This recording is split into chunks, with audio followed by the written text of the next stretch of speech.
Warrant baby. നീ നാട്ടിൽ ഭയങ്കര ഫേമസ് ആണല്ലോടാ ബേബി. സാറിവിടെ പുതിയതല്ലേ, വഴിയെ അറിഞ്ഞോളൂ ബേബി ആരാണെന്ന്. നിന്നെ കൊണ്ട് നാട്ടുകാർക്ക് മൊത്തം പ്രശ്നമാണല്ലോടാ. വാറന്റ് കുറെ ആയി. കേട്ടത് ശരിയാകും സാറേ. ബേബിയായിട്ട് ഉടക്കിയ എല്ലാത്തിന്റെ വീട്ടിൽ കയറി ബേബി വെട്ടും. പോലീസ് സ്റ്റേഷനിൽ കയറി ഒന്ന് വെല്ലുവിളിക്കുന്നോടാ. ഇന്നത്തോടെ നിർത്തിക്കോളാം നിന്റെ ഈ കൊട്ടേഷൻ പരിപാടി. കൊട്ടേഷനാ?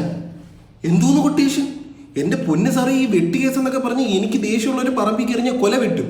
അത് നേരെ മറിച്ചടിച്ചൊക്കെയാണ് ഞാനിപ്പോ ജീവിക്കുന്നത്. വിളച്ചിലെടുക്കല്ലേ, ഇതൊക്കെ ഞാൻ കുറെ കണ്ടതാ. ഞാൻ എന്നാത്തിനാ സാറേ കള്ളം പറയുന്നേ? ഉള്ളത് പറയാലോ, ഒരുപാട് സ്വപ്നങ്ങൾ കൂടെ ഓടി ഇവിടെ ഒരു ഗുണ്ടാത്തലവനാവാൻ വേണ്ടി തന്നെ ഞാൻ വണ്ടി കയറിയത്.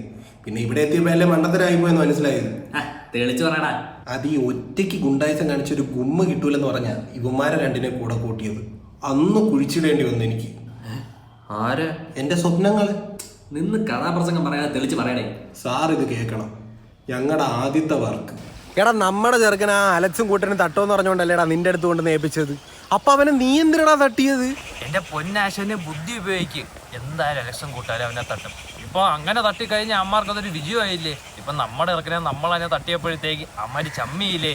പിന്നെ പോരാത്തതിന് കൂട്ടുകാരനെ ഒന്നെന്ന് പറഞ്ഞാൽ നമ്മുടെ ചെറുക്കൻ്റെ അവനെ ആശ്വസിക്കുകയും ചെയ്യില്ല. ആ ഒരു സംഭവത്തിൽ ഈ കാലിനെ കാണാൻ ഒരുപാട് നാള് ഞാൻ അഴിയണ്ടിയതാ. അപ്പോഴാ ഇവന്റെ വരവ്. അല്ല ഇവനെന്താ ഇത്? അത് വലിയൊരു കഥയാ സാറേ. സംഭവം ജയിലിൽ നിന്ന് ഇറങ്ങിയപ്പോ എനിക്ക് ഇവിടെ ഒരു പേരായി. അങ്ങനെ കിട്ടിയ കൊട്ടേഷനാ. അതാ പൊളിച്ചടിക്ക് കയ്യിൽ തന്നത്. എടാ നിന്റെ ജോസഫിന്റെ 2 കാല് വെട്ടിക്കൊണ്ട് വരാനല്ലേ പറഞ്ഞ, നീ എന്തിന്റെ അവന്റെ 2 കൈ വെട്ടിക്കൊണ്ട് വന്ന്? അണ്ണാ ബുദ്ധി ഉപയോഗിക്കുക, ബുദ്ധി. ഇന്ന് ഞാൻ അവന്റെ കാല് വെട്ടിയെന്ന് വെച്ചു, നാളെ പ്രതികാരം ഒന്നും പറഞ്ഞാൽ എന്നെ എഴഞ്ഞു വന്നിട്ടാലും വന്ന് പോകും.